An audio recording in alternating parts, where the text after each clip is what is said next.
into the shoulder. Doo, doo, doo, doo. All right. Now I'm going to show, so you can open up your books, your handouts.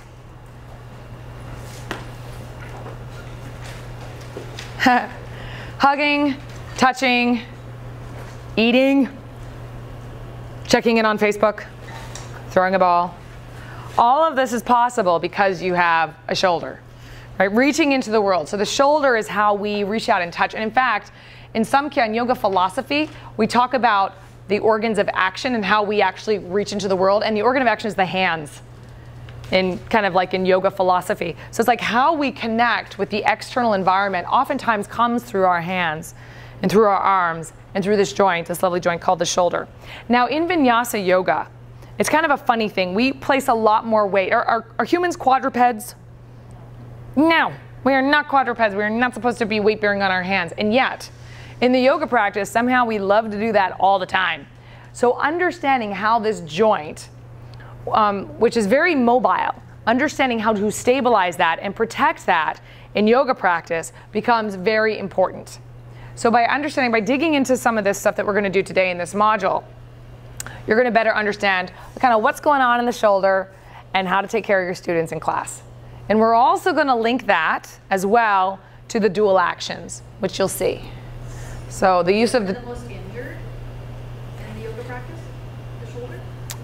That's a good question. Is the shoulder the most injured joint in the yoga practice? No, I would say knees, more, wrist, depends on the style of yoga. But I don't think the shoulder, I think the shoulder is not so much injured through the yoga practice. However, injury in the shoulder implicates the yoga practice tremendously because so much of it is weight bearing, right, through the upper body. Yeah, I think the shoulder gets injured out there. Out there. Tries to yoga and tries to do stuff. And then tries to do yoga, and then it stays injured. Yeah. Yeah. All right. So we're going to look at the structure of the shoulder, the rotator cuff, which you may have heard of. So if you're not sure quite what that is, we will solve that mystery today. And we're going to look at the muscles around this joint and how they actually function in the yoga practice. So what is the purpose of the shoulder?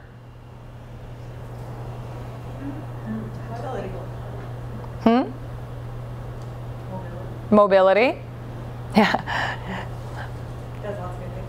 Yeah. And after this module, you all can chat with Lucky because she defines it as stability, which I'd love to chat with you more about, but we can nerd out about that. But yeah, there's reaching into the world, there's being mobile. Hunter-gatherers, right? So you think about us getting berries, going and finding things, reaching out, getting food, like all of this stuff is facilitated by the shoulder.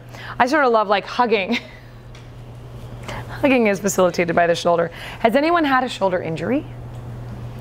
Lots. How has that impacted your daily life? And how does it impact daily life? Horrible. Horrible. Pain is really bad. It's hard to, we're so used to using it that it's hard not to use it. And so, yeah. And we use it a lot in yoga class, although it does depend on the style. Like hot, we use it less. That's one of the benefits of the hot practice is that it's less weight bearing through the upper body. But vinyasa, like all the time, plank, chaturanga, all the time we use it. Also like, you know, doing handstands and that kind of nonsense. Woo. All right. So let's look at the structure of the shoulder. So the bones of the shoulder, anybody know what this one's called? Scapula? Not the scapula, this guy. Clavicle. Clavicle. Yeah. This guy here, this funny shaped bone. What's that called? Funny bone? No. You had it before. What's this one called, you guys? Scapula. Scapula. Repeat after me, scapula. Scapula. Yes. And then what's this bone called? Sternum. Sternum. Your sternum. And then what's this called? Humerus. Humerus. Because it's so darn funny. No. Bless you. Bless you. So as we know, whenever we have two bones meeting, we have a joint. So wherever these bones meet something, we got a joint. Right? So the joints of the shoulder girdle, like you guys don't need to know these names, but the names are actually, bless you, the names are kind of easy to remember in a way because they're just describing the two bones. So this is called the clavicle. This is called the sternum. This is the sternoclavicular joint. right? That's sensible. This little part of the scapula, we'll look at the scapula more in detail. It's a really weird bone, but this is called the acromion process. This is called your clavicle. This is the acromioclavicular joint. So they weren't the AC joint, right? So they're not being very inventive. They're like bone the bone, that's the joint, right? This here is called the glenoid fossa. So again, this is part of the scapula called the glenoid fossa. This is called the humerus. So this is the glenohumeral joint. Glenoid fossa, humerus, makes a baby. It's called glenohumeral joint. And now this other joint, which is a circle, which may be confusing here, is actually the scapula on the back. Now this is not a bone-to-bone connection. This is a bone gliding over ribs connection. We call it the scapula thoracic. It's gliding on the thoracic spine, basically, or the rib cage. Scapulothoracic joint. So go ahead and take your fingers to your own sternum. You can feel your little sternal notch there. And now walk your hands out along your clavicle. Feel how pretty that is. It's so nice and curvy. So a little fun fact is that your clavicle is the most frequently broken bone in the body. Anyone broken their clavicle? Okay. Okay, so the reason that it breaks is because I go to fall and I land on my hand instead because I'm trying to break my fall. The force travels up and breaks my clavicle. Why do you think that's actually an excellent, excellent idea? You can still move it when it's broken. Right, but what would happen? Where would that force go if this didn't break? Oh, it's through your shoulder. Here, your sternum. Would it really? Yeah, well, that force is going to transmit all the way up, and then this breaks. It breaks the force. Otherwise, all of that force would drive into your sternum. And what's behind your sternum? Yeah, your heart and your lungs. So what's better to break, your sternum or your clavicle? Yeah, break your clavicle. Oh, neat. All right. So here, go ahead and palpate. And let's actually bring your fingers to this joint right here. So this joint right between your sternum and your clavicle. You can palpate inside your clavicle a little bit and then move it around. Feel how that bone moves against your sternum as you move your shoulder around, especially forward and back. Isn't that cool? So this joint up here is actually got all these ligaments attached to it, but you can feel this. You can really see it on me, actually. So if this is right here, this is my scapula. This is my clavicle. This is the end of my clavicle. So you can sort of see where that little jumping off. Nothing's wrong with me. I didn't break it. I just look like this. This is bony. Don't cry on my shoulder. It'll hurt. Seriously true, I'm so bony. All right. So what's kind of neat is just to come back to our ideas about skeletal variation is here's some pictures of different clavicles.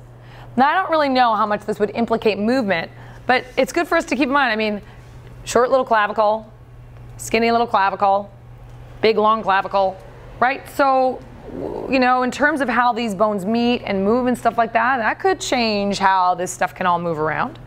So just to remind ourselves that bodies are not the same. These bones are all different. So again, the thing that you're seeing in your book is the idea of what the clavicle looks like. These are all very different, right? So they look different. So here you can see, I want you to notice this. Close your eyes for a second. Close your eyes. Everybody imagine where you think your scapula is on your body. Close your eyes. Think about it. Just be like, this is where I imagine my scapula is. Okay, now open your eyes. See, this is the blade of her scapula. Runs all the way over here. Do you see how far that is away from her spine? Okay, it's way out here. And in fact, the scapula, if we look at it, here's the little, it's such an oddly shaped bone here. This is where the humerus sticks onto. This is the coracoid process, which I'll show you in a second, is a little bony thing, the acromion process. So your scapula, this acromion process is right here. Everyone take your finger to this little spot. So here's your clavicle, and then take your finger to this little bony thing at the end of it. That is your scapula. I know that face. No, the scapula is somewhere on my back somewhere. No, your scapula is right here. It's right here. We think of the scapula as being behind us, but actually this is your scapula. Your arm bone, this humerus, is hanging off your scapula.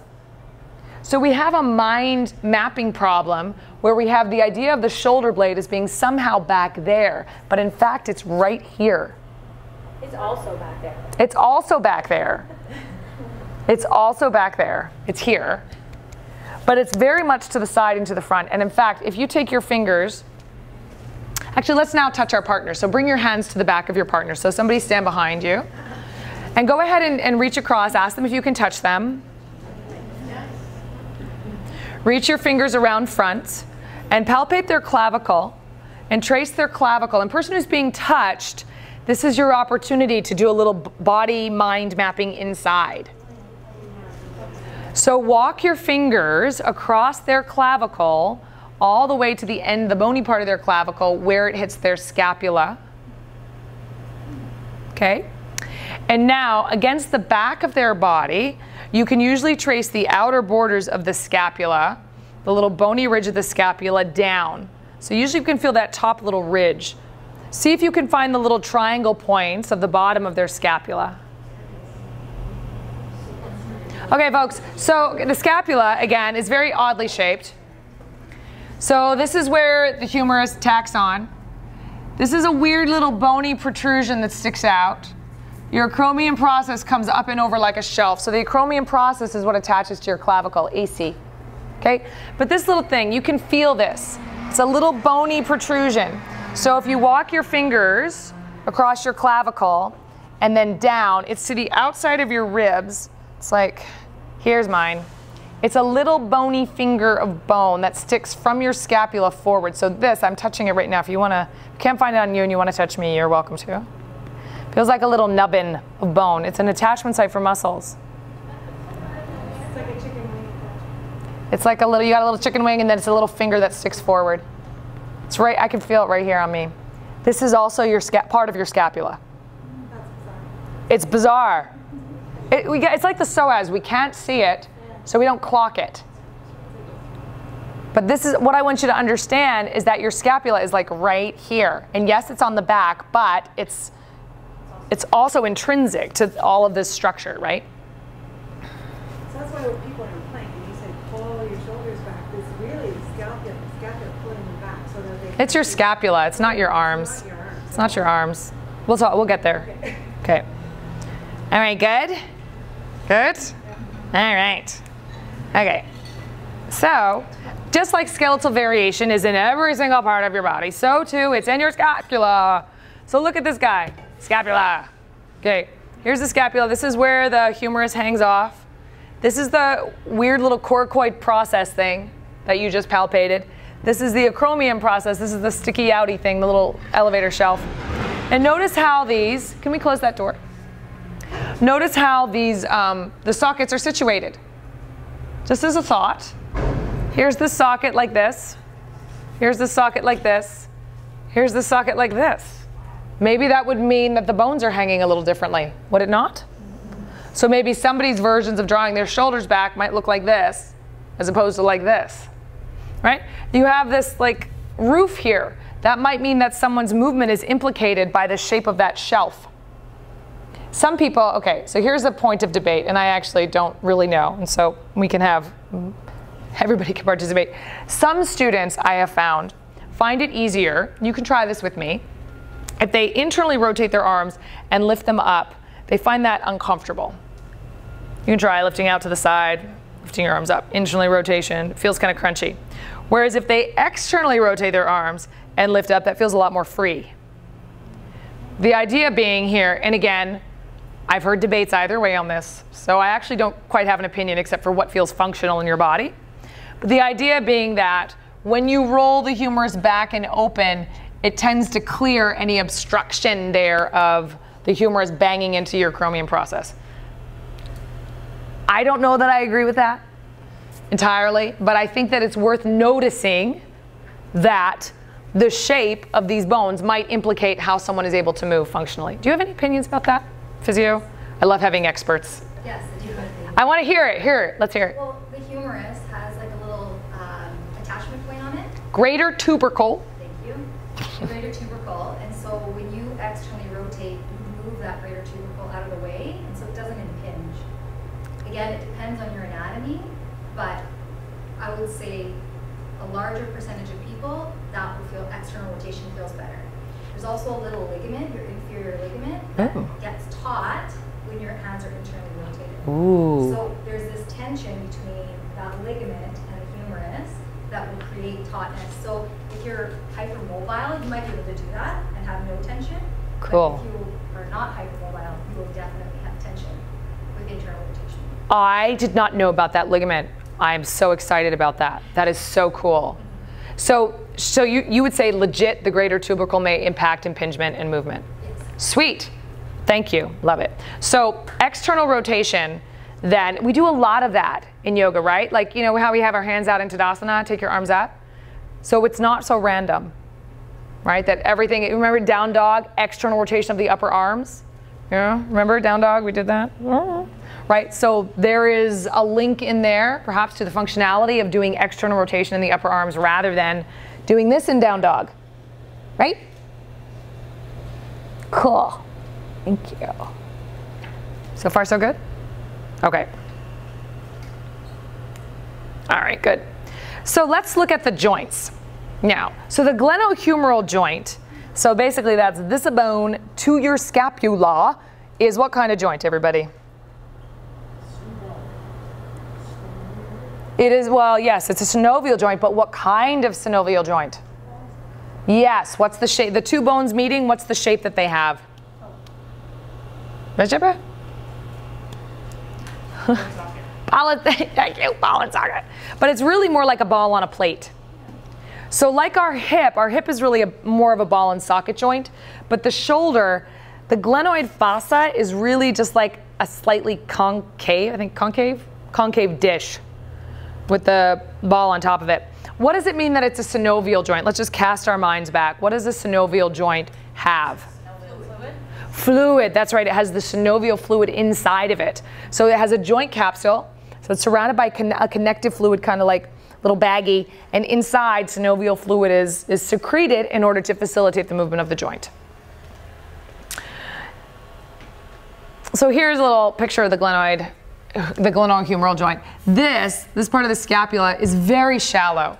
Now there is a little fibrocartilaginous, there's a little something called a labrum, which lines that, which helps to deepen the socket and make it a little bit more stable. But really, you guys, it's like a little soft ball on a plate.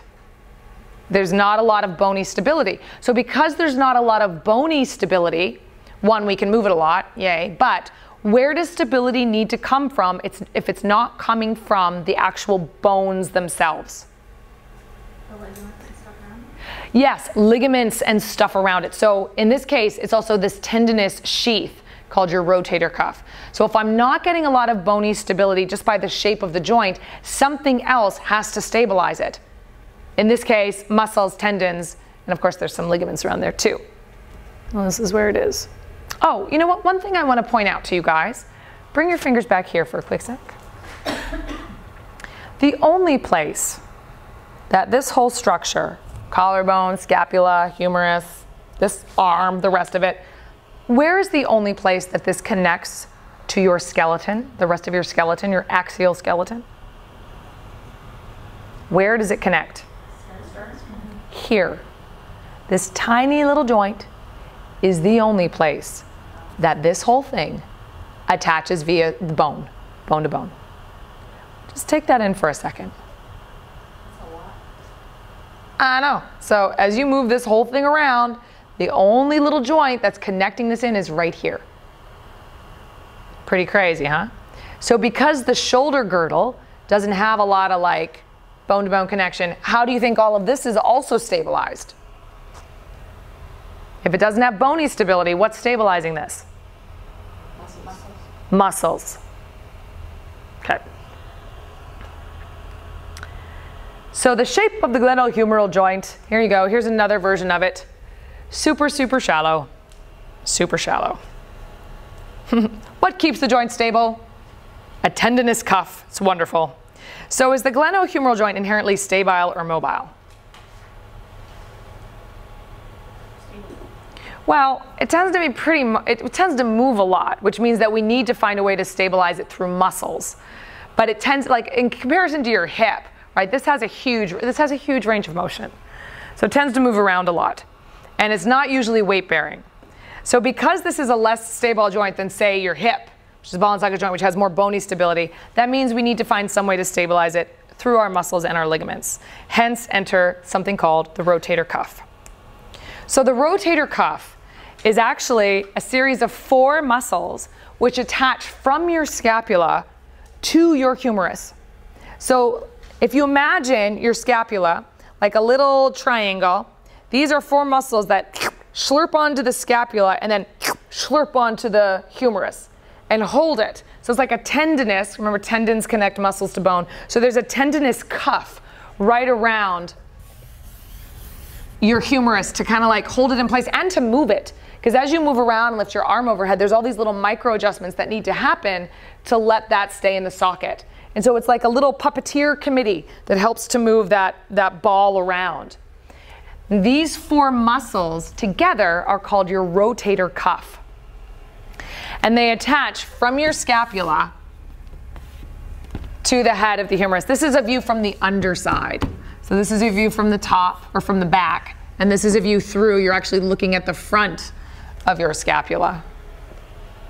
And the 4 muscles, let's just take a quick look at them. Well, the first one is called, well, this is like, oh, this is another nice view of your scapula. Here you see, here's your clavicle. This is the acromion process. So this is called the spine. I can't say. Siri, he just misses me. Siri just misses me. So this is called the spine of your scapula. That's the piece that you can feel walking down. It's the sticky outy bit. So supra like superior, supra, spinatus, spine. Supraspinatus is above, superior to the spine. And so it runs right on top and reaches out and grabs on. So just looking at that muscle and using your smartitude here, if they attach here and here, when this muscle contracts, what's it gonna do? Exactly, yeah, it's gonna pull my arm up. Supraspinatus, right? And then beneath that, here, underneath the spine, infra, like inferior, infraspinatus. And so that, if we contract this guy here, right, so it runs from underneath the spine out here, if these things contract, what's it gonna do? It's gonna do this. It's going to pull the outside of my humerus back, externally rotate it. And then there's teres minor, and I have no good way to remember that name. It does the same thing, basically. It attaches from underneath here and attaches out, so they're kind of like together. Does the same thing. And then finally, the last one, sub, like a submarine, like under, scapularis, scapula. So sub, underneath the scapula. And so that's if you look back straight into my armpit and you grab on and press in, that's where that one's located. And so it moves from the armpit out and grabs onto more of the front of the humerus. So that will pull my arm in. So there you see we've got like the arm going up, the arm externally rotating, the arm moving in. And so all those guys coordinate together to move the humerus in its little socket. So let's go grab a partner. Grab a partner. And see if you can palpate some of these muscles. So right on top of the spine here, and then underneath the spine. Oftentimes these guys are sore, but give them a little shoulder rub and see if you can locate where these are. And then on yourself, you'll not have your partner do this, but you can enjoy this together. You can take a hand onto your head. Take your thumb, stick it back through your armpit. I know. You're gonna have to, the thing is you're gonna have to relax this arm a lot actually. It's better when it's down. I can feel the front of my shoulder blade. You can feel the bony plate of it through your armpit. So see if you can palpate that. It'll be sore and kind of probably mad at you. But that's where. What's the difference between, an impingement and a rotator? We'll talk about impingement in a bit. Hang on to that thought. Okay. So go ahead, grab a partner and palpate them. Okay, so let's look about the movements of the shoulder. So let's do this all together. Stand up. Okay, so we're just going to do the movements of the glenohumeral joint. So that's the movement of basically your arm bone. Okay. So what's this called? Flexion with confidence. What's this called? Extension. What do we got here? Abduction. Adduction. Make little robot arms. External rotation. Internal rotation. So far so good? Okay. Now let's notice the scapulothoracic joint. Okay. This is like the scapula sliding on the rib cage. Let's do the movements of the scapula. So these are called something a little bit different. So this is called, everyone do, elevation. We love to do this in our daily lives. Depression. Abduction, which is separating them apart. Adduction or retraction. I usually call it retraction. Retraction, squeezing them together. Upward rotation is when you take your arms out to the side and they pivot. So you can probably see it on me. Upward rotation of the scapula and then downward rotation. So let's do those again. Elevation, depression, retraction, protraction, upward rotation, downward rotation. Good? Okay, so now we're going to look at how these things coordinate together. So one more time, we're going to get into a partner. So get into a partner and you'll place your hands on their shoulder blades. Dude, do it now. Do it. So put your hands on their shoulder blades. Your hands are going to be like little kindly oven mitts, little happy hands, right? And what we're going to do, I just want you to feel the movement of their shoulder blades and let your hands follow the movements of their scapula as they do these things so that they can feel it and map it in their own mind, okay? So everybody relax. So person in front, let's take your arms forward. Take your arms forward into flexion. And you're just feeling how the scapula has to move with the arm bones. And then take it back, take your arms into extension. Take your arms into abduction out to the side. Take your arms, adduct the arms. And now external rotation and internal rotation. Okay, so now we're going to play another game. This is called You Can't Move Your Scapula. Okay. Now in this game, we're going to see how far can you move this joint. Remember, these are two different joints. How far can you move the arm bone without the scapula moving? We're going to see how much these are tied together, okay? So does our partner tell us, nope, stop it? Yes, exactly. Don't let them move. You're going to use your little oven mitt hands to keep their scapula and tell them if they start moving, you're going to go, nope, nope, nope. So go ahead and move into all the movements and see how far you get. Move nice and slow for them so they can really stop. Okay, so what did you guys discover? How much could you move your glenohumeral joint without moving your scapula? Not so far. So this is the thing, is that these two things move together in a graceful coordination called scapulohumeral rhythm. So what that means basically, like specifically when I take my arm out to the side, I can only move like, I don't know, 30 degrees or something.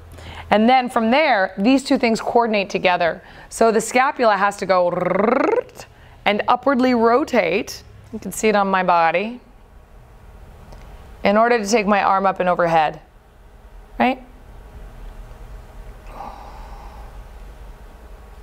So all these joints, and I mean the other joints are involved too, I'm just not speaking to some of these other ones, but all of these joints coordinate together in order to create the full movement that we think of at our shoulder.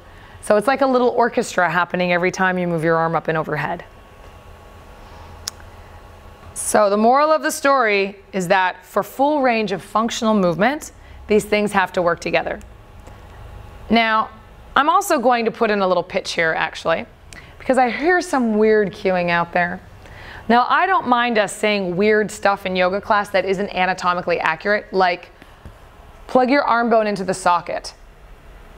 That's not happening, right? That's not what's going on here. What I'm doing is I'm retracting my shoulder blade. Do you guys see that? Right, so that's fine. We can say things in class that don't actually make anatomical sense if we have a reason to do it. But oftentimes I hear people take their arms up, and one cue that was going around for a while is pull the shoulder blades together. That would be the... Yeah, so here's the thing, is that when people are saying like drop your shoulders, what they're trying to do is prevent students from elevation. You don't need to elevate your shoulder in order to upwardly rotate it. Do you guys feel the difference here? Do it a second. Elevate, drop, upwardly rotate. You don't have to elevate in order to do that, but that's what students do typically because we have these kind of patterns, right? So one thing I do here, and I heard in a class, was take your arms up, pull the bottom tips of your shoulder blades together. I dislike that cue. I don't mind a little bit of contrary action to stabilize something, but when we're upwardly rotating, then the scapula goes up. The bottom tips wing out to the side. Watch what happens here, right? It has to go out to the side in order to go up. So that is necessary, that flaring out action and the dropping of the inner borders, this beautiful little spiral here, is necessary to get the arms overhead. So then to confuse students by saying pull the bottom tips of it together, to me is contrary to the action, the mechanical action that's needed to take your arms up and overhead. So like a little bit of stability, sure, like hug the shoulder blades onto your back, maybe. But to pull the bottom tips of the shoulder blades together is actually going to take your arms out from over your head. So this is one of those instances where understanding the anatomy of what needs to happen will help you cue a little bit more effectively to your students. So we want to cue in alignment with the actions that are happening in the body. So drop the shoulders. I like to say release the muscles at the base of your neck. Your grabby trapeze. Grabby trapeze. So that's why when you hear this, you hear drop your shoulders a lot. And it's not that I'm so opposed to that, but I usually say like relax the muscles at the base of your neck.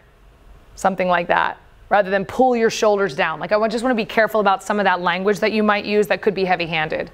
Pull your shoulders down, for example, is kind of heavy-handed. Cool? Okay. All right. So now we're going to talk about scapular stability. So we've looked at a certain kind of stability already. We looked at the rotator cuff, which is stabilizing the humerus and the scapula together. Now we're going to switch focus a little bit and look at how this scapula, which is kind of floating back there, how is the scapula stabilized in its movements, and how does it move around? So there are two sets of muscles now that we're going to focus on primarily that oppose each other. One is called the rhomboids. Here's your scapula. They connect from the inner border of your scapula to your spine. And then the other set of muscles is called serratus, because it looks serrated, anterior to the front. So the rhomboids and the serratus work opposite each other. So everybody do this for a second. Retract, squeeze together your shoulder blades. Those are the rhomboids working. There's some other muscles in there too, but for now we're going to focus on the rhomboids. And then protract, spread them apart. Visualize, if you will, your scapula wrapping around your rib cage, sliding around your rib cage. And then do that again. Retract, squeeze them together. And then protract, pull them apart. And then squeeze them together. And then pull them apart. So those two sets of muscles, which are actually, if you look at a cadaver, they're actually more continuous than anything else, amazingly. There's just this little piece where they actually attach. Actually, I'll show you here. So the serratus comes around, wraps underneath the scapula, and then kind of continues there, but we call them two different muscles because one side of it pulls you this way, the other side of it pulls you the other way. But they're not actually like one and then one. It's actually like one continuous thing, kind of. It's cool. Anyway, so let's come into plank. So come onto your hands and to your knees. We're not going to do plank first, we're going to do cat-cow, but come onto your hands and to your knees. Hands underneath your shoulders, knees underneath your hips. Press the floor away, round your upper back to the sky, and widen your shoulder blades. So can you feel as you do that the shoulder blades are actually wrapping around the sides of your ribs a little bit more? Yeah, and then do the opposite where you draw your shoulder blades together. So don't extend your spine. Here's the difference. Watch me for a sec. I'm not asking you to arch and round your spine. I'm actually asking you to do what I might call scapular push-ups, where you melt the shoulder blades together and then you spread the shoulder blades apart. And your shoulders don't really move. And my arms aren't moving. I'm not straightening or bending my arms. Just my shoulder blades are moving. All right, so try that a couple times. And as you do, see if you can map in your mind the feeling of those two muscles, drawing your shoulder blades together and then spreading them apart. So your arms sort of get longer even though they're not getting longer. Good? And then let's try to add a little load to that. So walk your hands forward and come into plank pose. If you need to keep your knees down, that's fine. Just come on more of an inclined plane. Press your hands down. Good. And then keep your arms straight and see if you can do that little scapular push-up again. Broaden the shoulder blades apart and then melt the shoulder blades together. Yes.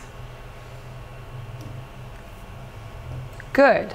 Good, good, good. And then come on back. So this action here is related to broaden your upper back, soften your front ribs in, draw your shoulders onto your back. Do you see the dual actions? Broaden your upper back, plug your shoulders onto your back. So the dual actions include within them this piece of scapular stability that's at work.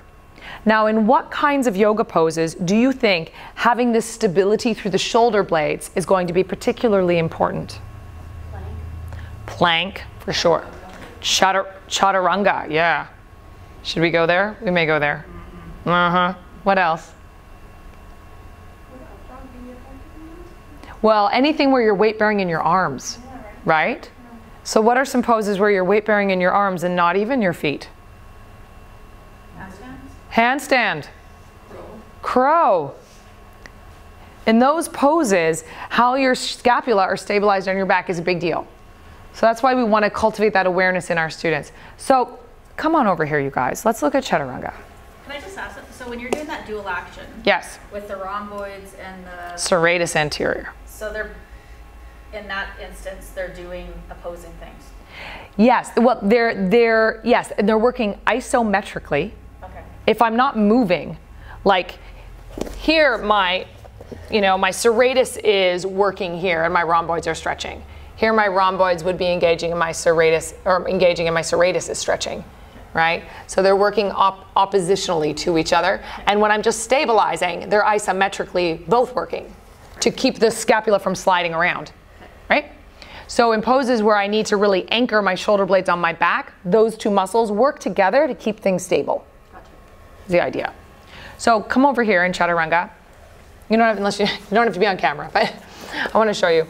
So in this pose, what tends to happen is people lower down and then they do sort of crazy things with their shoulders, right? So they wind up here, right? So what I've done, I don't know, I've done something crazy. I've actually tipped it forward. So scapular stabilization in something like chaturanga is important because as you come down, you don't want to let all of this weight shear forward into the front of your shoulder joint. You want to keep your shoulders on your back. So as I come down here, I think bottom ribs in, hey, there's my serratus. Hug the bottom tips of my shoulder blades a little bit towards each other, hey, there's rhomboids. And as I come down, I don't want those to move at all. That's the trick of chaturanga, is not letting the shoulder girdle, the shoulders drop forward to create that pressure across the front of your shoulders. So we want to use the big muscles, we want to use the serratus and rhomboids, we want to use those to stabilize the shoulder girdle on the back as we come down so it doesn't go into like the rotator cuff or the front of the shoulder. So the shoulder girdle is into the body midline? How would you cue that? I would cue it through the dual actions. I would say, draw your front ribs into your body as you hug your shoulder blades onto your back. I might say keep your collarbones wide, which is the same thing as draw your shoulders back. Right? So draw your bottom ribs in, keep your collarbones wide as you lower down. You guys want to try? Just come and try. Come and try. Have you guys seen those real wingy shoulder blades? Yeah. Okay, so what that's being caused by is someone not having enough serratus. So when someone drops between their shoulder blades like this, they don't have enough of the serratus action to pull the scapula wide. So they need a little bit more of bottom ribs in, widen your upper back. Okay, hands and knees. So hands and knees, we're not gonna make it too hard. Walk your hands forward 1 hand's distance. Bring your shoulders over your wrist. Gather your core in. And then lift your bottom ribs into your body. There's serratus. Keep that as you broaden your collarbones. There's little rhomboids. And then as you exhale, lower halfway down without letting that shift. And then press back up. Don't let your shoulders drop. Just halfway down, you guys. Don't go more than halfway. Try not to slurp up. No slurping. Yeah. Okay, get into partners. Let's do this. Get into partners. And what I'd like you to keep an eye on here, watch me. What you want to watch with your partner is, are they coming down and then losing it, right? Are they losing the stability? Or are they able to come down so that their shoulder blades stay on their back the same way the whole time? Only go as far as you can. You don't have to go all the way down, but see how much you can go down and maintain that. All right, go ahead. Your partner's going to help you out. People's heads and what they're doing lower than your elbows? This is what I like to do, since we're nerding out about it. This is what I like to do if I have students who are working in Cobra, because this is sun salutations, right? Really, mostly. So I come down halfway. I have them lower their hips. Here's baby Cobra. So you never have to drop your shoulders. Yeah, because as soon as you go below your elbows, your shoulders are going to want to come. Yes, and this is a repetitive stress injury. Yeah. So when you're coming down, right? Because this is sun salutation, halfway down, pelvis down, arm bones stay back. Baby cobra, much less dramatic, much less transition needed. You don't need to flop down and then lift back up, right? And when you're doing full sun salutations or full plank, it's here, it's here. You never drop your shoulders down. Yeah. It's here. Even in baby cobra, if you don't have that flexibility in this, like what would be a modification to that? Well, I don't think this actually takes that much. Right here, hips down, hug in. Yeah, maybe not. Right? We will try it? Yeah, yeah. So if you want to, what you can do is come into, especially those of you who like to do full plank, is you can do a little experiment with your people, right? You can stop them when they're halfway down and make sure that they don't go below that. Or give this a try right now where you come halfway down, lower your hips, find baby cobra. Why don't you go ahead and try that, just that little transition, because we do this so much in our yoga practice. That action is so much nicer. Let's give it, yeah, awesome, cool. It's yours now. Give it a try. If you want my help, I'll help. Coming, like, this is what we taught for years. Come forward, keep your elbows at 90 degrees, and then lift up. Okay, so I don't think it needs to be forward that much, because that is it's a lot harder to do 90 degrees with so much of your weight forward. Okay, a little bit. But it's totally fine. It keeps you more under your own body weight to come with your elbows down. Also, one thing you need to look at is that if I shift forward too much, you might need to see this from the side. If I shift forward too much, when I pull forward, look where my wrists are relative to my shoulders. That is a bad relationship. I want my shoulders over my wrists. I don't want my shoulders forward of my wrists. It's hard on my wrists and hard on my low back. So what you need to do if you're coming down, and watch my feet. I don't shift forward. I used to shift forward a lot. Now I don't shift forward as much, right? So I shift forward a little bit. I come down, watch my feet, I push back. So that when I come forward, my wrists are underneath my shoulders rather than in front of them. So that's part of my sun salutation, is this just little push back to come forward and through. You can also just turn your feet over, flip one foot at a time, so you're not pulling yourself through. So as you start to cultivate the strength to do that transition, if that's part of what you're playing with, make sure that you just check out what's the relationship of my shoulders to my wrists in up dog. And make sure that you want this back, like above the wrist, and then the arm bones drawing back. Are you trying to draw your heart through? Yes. Forward through the head of your arms? Yes. Yeah, it's definitely a back bend, for sure. For sure it's back bend. I also don't like, you know how when we do sun salutations, sometimes people do lower down and then they do this. I don't like this for sun salutations.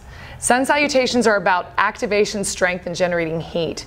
That means I want your legs to work. This person doesn't need to work their legs, and all they have to do is push their arms and get into their low back. So if you're doing sun salutations, I say it's either baby cobra or it's upward dog. It's not come down and then like come into cobra, right? It's too floppy. Like your legs should be engaged the whole sun salutation. It's like to get you hot, to get you warmed up. All right, that was a bit of a tangent, but that was fun. That was good, that's good. Any questions about this particular transition? This is a really good conversation to have and to bring this information into your practice and to your students. And sometimes you see people who do the upward dog, they'll actually drop all the way down first instead of just going to halfway and then transitioning to up dog. Yeah, one thing you can do, because you don't develop all this strength all at once, right?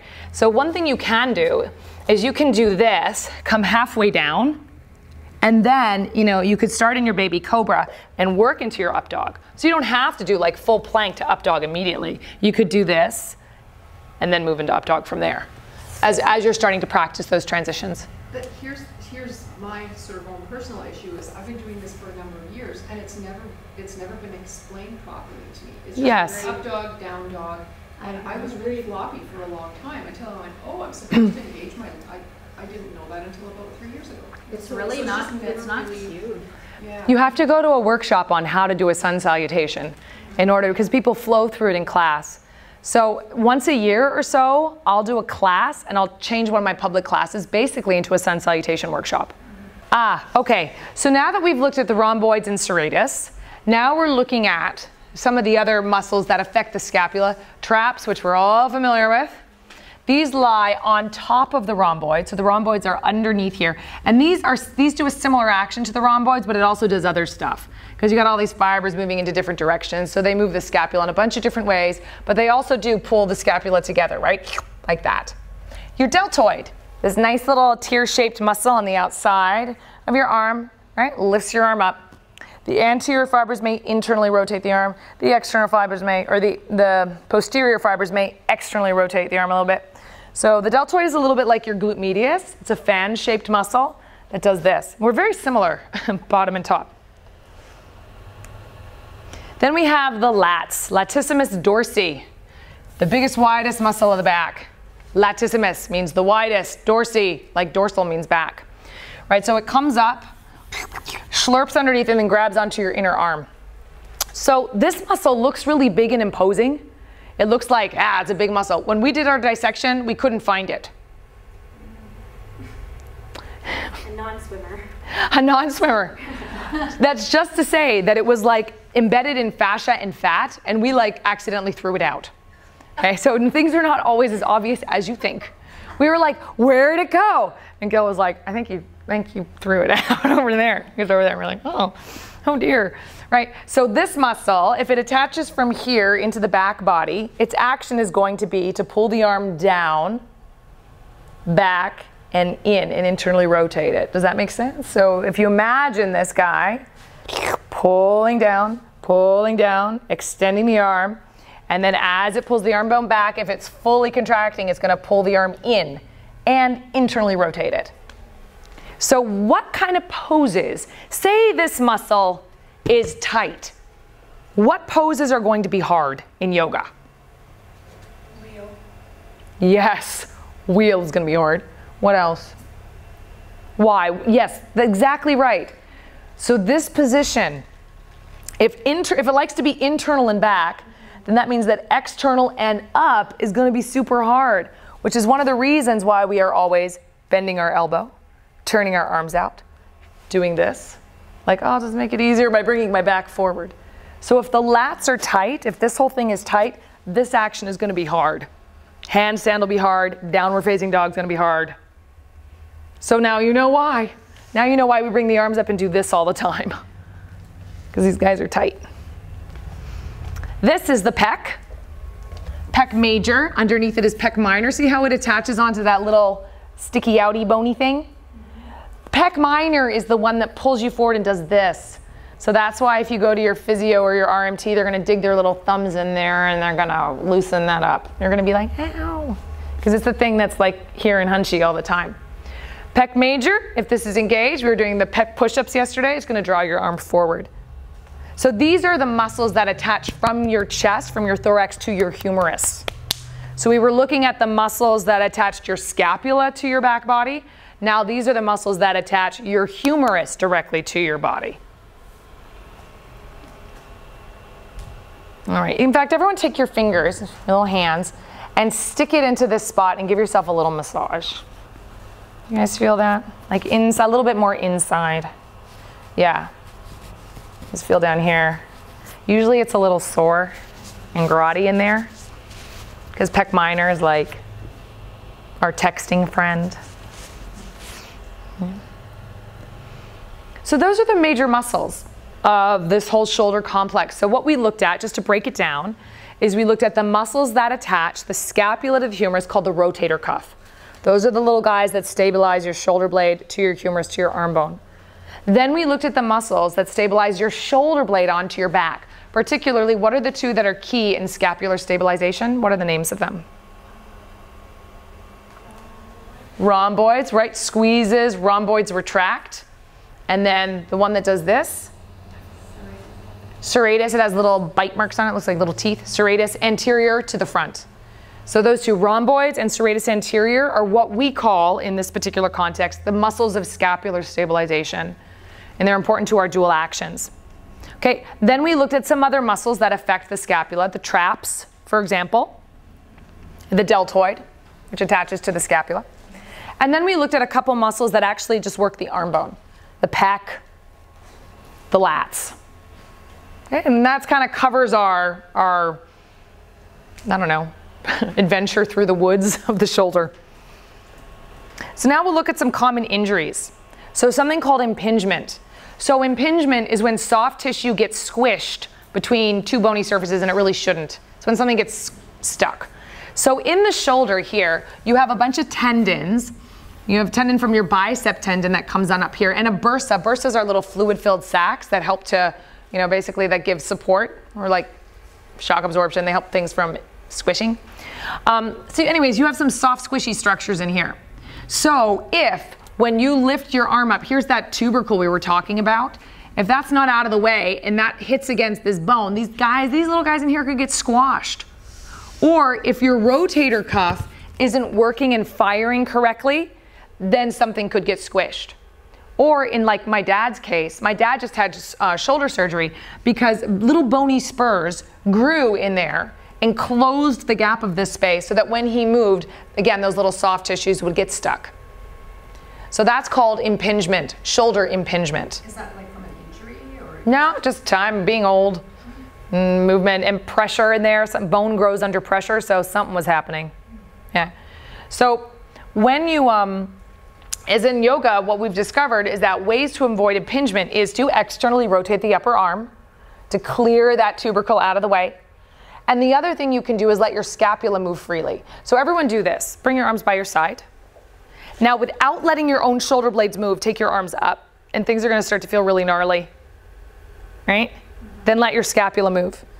So your scapula, the scapulohumeral rhythm, your scapula and your shoulder need, and your arm bone need to move fluidly. So yeah. So impingement's something that can happen. Also, we have ligaments that offer stability to the shoulder. And one thing that we talked about is this little joint here, the the acromioclavicular joint, the AC joint, what attaches your scapula to your collarbone, this guy. So these have ligaments, and when those get separated, you know, like ligaments can have a sprain, remember, they can be partially separated or fully separated. That's called a separated shoulder. So someone had that, right? Your kiddo? Yeah. And so again, it can be like, this is normal, it can be a little tear or it can be a full rupture. And they don't really do anything for it, right? They just kind of like, yeah, heal. Dislocated refers to when this gets pulled out of the socket. Like, you know, contortionists do to get out of, I don't know, things. They dislocate their shoulder to get out of straitjackets or something like that. Don't recommend it. Because remember, once you do separate these things, like a joint capsule is connective tissue. So once you've separated something, it's like it doesn't rebound back, so it's less stable. All right, so someone who's already separated their shoulder, it might be like a trick knee or whatever, might tend to be wonky. So you need more muscular stability then in order to stabilize that spot. Any questions on the shoulder? So take the next 10 minutes. So after this, we're going to go on lunch break. But take the next 10 minutes to go over the review questions with each other, talk people through all the movements and stuff like that. And then I'll answer any questions about 10 minutes before we say goodbye, because then I'm going to say goodbye to you for a little while. Okay, so don't run off to lunch yet. I want to say goodbye first, okay? All right, off you go.